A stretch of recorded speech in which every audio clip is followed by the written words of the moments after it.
I was fastening the clasp of my small silver necklace, the only thing I owned that actually felt like mine, when Kayla barged into my room without knocking.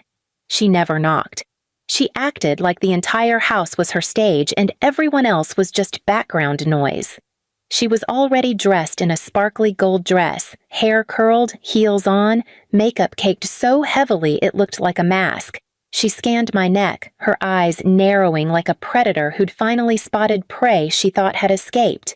"Give me that," she said, stepping closer, her voice sharp enough to slice skin. "Please subscribe to our channel and tell us in comments from where you're watching this video."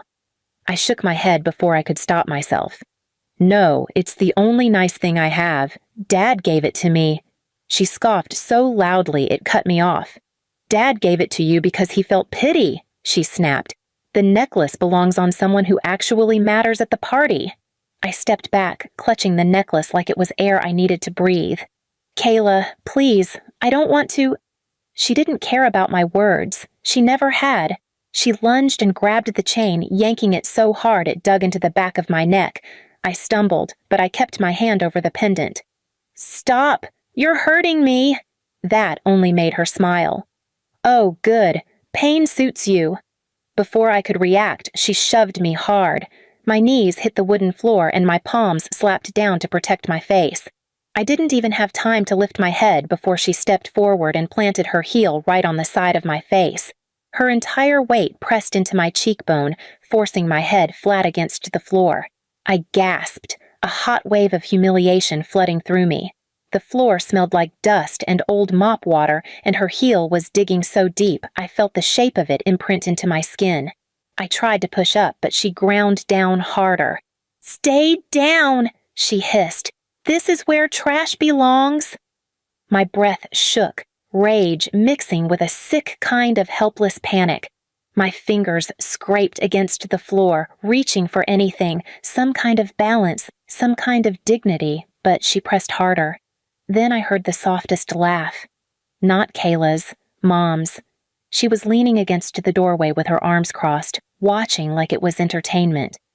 "Honey," Mom said casually, "if she doesn't want to give you the necklace, just take it. It's not like she gives anything useful to this family anyway." Kayla laughed. "See? Mom agrees." I dug my nails into the floor as if holding on to the boards would keep me from falling apart. "Mom, please." She waved a hand at me like she was shooing away an annoying dog begging for scraps. "Oh, stop whining. If you're not going to contribute something worthwhile, at least let your sister look good tonight." "Don't be selfish." Selfish. That word cut deeper than Kayla's heel. Kayla crouched down, still keeping her foot pinned to my face. She tugged at the necklace again, the chain slicing across the back of my neck. "You hear that? You're not even good enough to keep things. You don't deserve anything pretty." I choked back the anger, the shame, the fire burning behind my eyes. "No." Kayla's heel froze. "What did you say?" I said, "No." She shoved harder, grinding my face into the floor so hard my lips mashed against wood. "Wrong answer." Mom laughed again, louder this time. "For once," she said, "just give her something useful. You've been dead weight since the day you were born."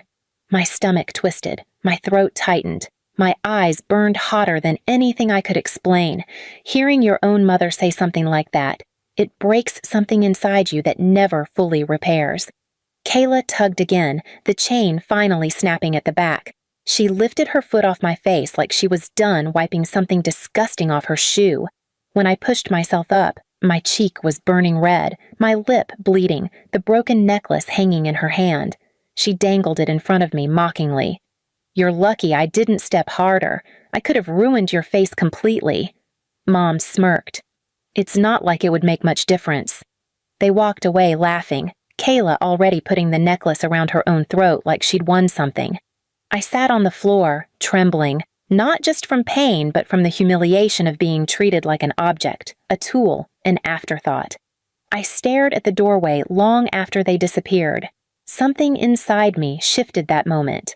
Not quietly, not softly. More like a crack, a split, where years of humiliation leaked out and something sharper, stronger replaced it. This wasn't going to be another moment I swallowed, not another bruise I pretended didn't exist, not another story where they did what they wanted and walked away clean. I wiped the blood from my lip, and I stood up. The house suddenly felt smaller, my breathing steadier, my thoughts colder. They thought pressing my face into the floor would keep me there. They had no idea what they had just awakened. For the rest of the evening, I sat in my room holding the broken chain in my shaking hand. Every time I blinked, I saw Kayla's heel pressing my face into the dirty floor. Every time I swallowed, I heard Mom's voice. Give something useful for once. Those words replayed like a curse, but the thing that gutted me deepest wasn't the slap of Kayla's foot or Mom's laughter. It was the way they walked away without a second thought, fully convinced I would stay silent, stay obedient, stay beneath them. They had no idea what was coming. The next morning, I tried to avoid them. My cheek was bruised purple, the shape of Kayla's heel stamped into my skin like a brand. When my son, Liam, saw me, he froze. Mom, who did that to your face? I didn't want to tell him. He was 9. A child shouldn't have to understand betrayal like this. But he looked at me, with those worried eyes full of more care than my entire family had ever shown me. So, I exhaled. It was an accident, I lied. He didn't believe me. Kids always feel the truth even when adults hide it. Before I could say more, Mom barged into the kitchen. She took one look at my bruised face and rolled her eyes. For God's sake, stop being dramatic. You bruised that easily? Maybe try having thicker skin for once. Liam flinched at her tone. He stepped in front of me like he could protect me from someone twice his size. Don't talk to my mom like that. Mom's eyebrows shot up. Oh look, the stray grows teeth. I grabbed Liam's shoulders gently, pulling him back. Go to your room, sweetheart. He shook his head. But she... Please. He hesitated, then walked away slowly, looking back at me with fear in his eyes. Fear that I wasn't safe with my own parents. The moment he left, Mom smirked. You're raising him to be as useless as you. Congratulations. My fists curled. I wanted to scream, to shove her, to finally let out every buried scream from the last 25 years, but instead, I walked past her. She hated that more than anything, being ignored. Behind me, she called out, Your sister looked beautiful at the party last night. The necklace really suits her, better than it ever suited you. I didn't turn around, but my jaw locked so tight it ached. When I got to the living room, Kayla was on the couch, scrolling through her phone, sipping iced coffee like she hadn't assaulted me the night before. The necklace she stole hung around her throat. She looked up and smirked. Oh, good morning, floor mat. I said nothing. Silence, I learned, scared them more than yelling. Kayla tilted her head, studying me. Still upset about the necklace? You should thank me. I gave it a better life. I walked down the hall, ignoring her laughter, my mind spinning with a new kind of clarity. They thought I'd break. They thought I'd run. They thought I'd stay exactly where they kept me. But for the first time in years, I didn't feel like the weak one.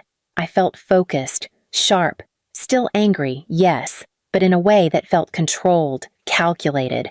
Liam came out of his room after a few minutes, quiet and watching me closely. Mom, are we staying here forever? His voice cracked on the last word. I knelt in front of him, cupping his cheeks. No, I said softly. Not forever. He wrapped his arms around my neck, burying his face into me like he'd been holding his fear for too long. I hate how they treat you, he whispered. I hate how they treat me. My heart squeezed painfully, but beneath that pain, something stronger settled. Resolve. I wasn't going to let my son grow up believing this was normal. I wasn't going to let him see me shrink again. And I sure as hell wasn't going to let my parents keep their power. I just didn't know yet how I'd take it back. The turning point came 3 days later. It was supposed to be a normal morning. Me cooking eggs, Liam packing his school bag. Kayla strutted into the kitchen, late for work, but still acting like she owned the air. She tossed her empty coffee cup at me. Throw that away, and don't mess up the kitchen. I invited my friends over tonight. They don't need to smell poverty. Before I could answer, Liam muttered under his breath, "You're disgusting." Kayla spun around. "What did you say?" I stepped between them. "Leave him alone." She smirked, eyes glittering. "Looks like the stray learned attitude from his mother." Then she reached down, so fast I didn't see it coming, and grabbed Liam's backpack, hurling it across the kitchen. His notebooks spilled, pencils scattered everywhere. "Pick that up," Kayla said to him. "You don't deserve nice things if you talk back." Something inside me snapped. A coldness I had been holding in for years finally broke its chains. "That's enough," I said, stepping forward. Kayla raised an eyebrow. "What are you gonna do? Cry? Again?" I didn't cry. I didn't scream. I didn't flinch. I just stared at her in a way she'd never seen. Her smirk faltered. Behind me, Liam whispered, "Mom?" I knelt beside him, picking up his notebooks carefully, placing each pencil back in the case. Then I kissed the top of his head. "Go to school," I said softly. "I'll handle everything here." He searched my eyes for a long moment, then nodded slowly. But as he walked toward the door, he whispered one last thing. "Please, don't let them win." I didn't plan on it. And the moment the door closed behind him, I stood up straighter, smoother, calmer than I had in years. Kayla looked unsettled. "What's with your face? You look creepy." But I wasn't creepy. I was awake, and for the first time in my life, truly dangerous, because now I wasn't just fighting for me. I was fighting for Liam. Mom entered the kitchen then, tying her robe, already annoyed. "What's with all the noise? Did the stray drop something again?" Kayla smirked. "Oh, you missed it. Our little punching bag finally grew a spine." Mom snorted. "Please, she's only brave when she forgets what happens when she opens her mouth." I turned to face them both, and with absolute calm I said, "You're right. I did forget. But I remember now, and you're going to remember me." Their laughter died instantly, because something in my voice, something in my eyes, finally told them. The girl on the floor was gone, and the woman standing in front of them was done being their victim. Mom and Kayla didn't even notice I was gone the next morning. They thought I'd gone to work early. They thought everything would reset like always. They thought the doormat would crawl back into place. Instead, they walked into a police officer standing in the living room. Kayla froze mid-step. Mom's smile died instantly. "What's going on?" Mom demanded. I stepped out from behind the officer, calm in a way that scared even me. "I told the truth," I said. "All of it." The officer lifted his clipboard. "We received a report of physical assault, child endangerment, and unlawful intimidation. We have video evidence provided by the complainant." Kayla's eyes widened. "Video? What video?" "The one I recorded," I said, lifting my phone. "You pressed my face into the floor. Mom encouraged it. You both thought it was funny enough to replay in your heads. Now someone else gets to replay it." Mom lunged forward. "You filthy traitor!" The officer blocked her. "Ma'am, step back. You're being detained for questioning." A second squad car arrived. Neighbors stood outside watching. Mom's face drained of all color when she realized how many eyes were on her. She hated witnesses more than guilt. Kayla started crying ugly, angry tears. "You're ruining my life." "No," I said quietly. "I'm just refusing to let you ruin mine." She reached for me, maybe to grab my hair again, maybe to claw my face. But the officer caught her wrist. "Miss, put your hands behind your back." Mom's voice cracked as they read her rights. She's exaggerating. It wasn't." The officer cut in. "There is nothing to exaggerate. The evidence is clear." I didn't yell. I didn't gloat. I didn't smirk. I just stood still, letting it finally be their turn to panic. Kayla was shoved gently into the back of the car, still screaming. Mom tried begging, then cursing, then crying, then threatening. None of it mattered. The doors shut on all of it. When the cars pulled away, the street went quiet. My heart felt strangely steady. For once, I wasn't shaking. For once, I wasn't apologizing. For once, They weren't walking away clean. I walked back inside the empty house, exhaled slowly, and whispered to myself, I'm done being their floor. And I left that house without looking back, this time with both my dignity and my future in my hands, not theirs. Please subscribe to our channel and tell us in comments from where are you watching this video.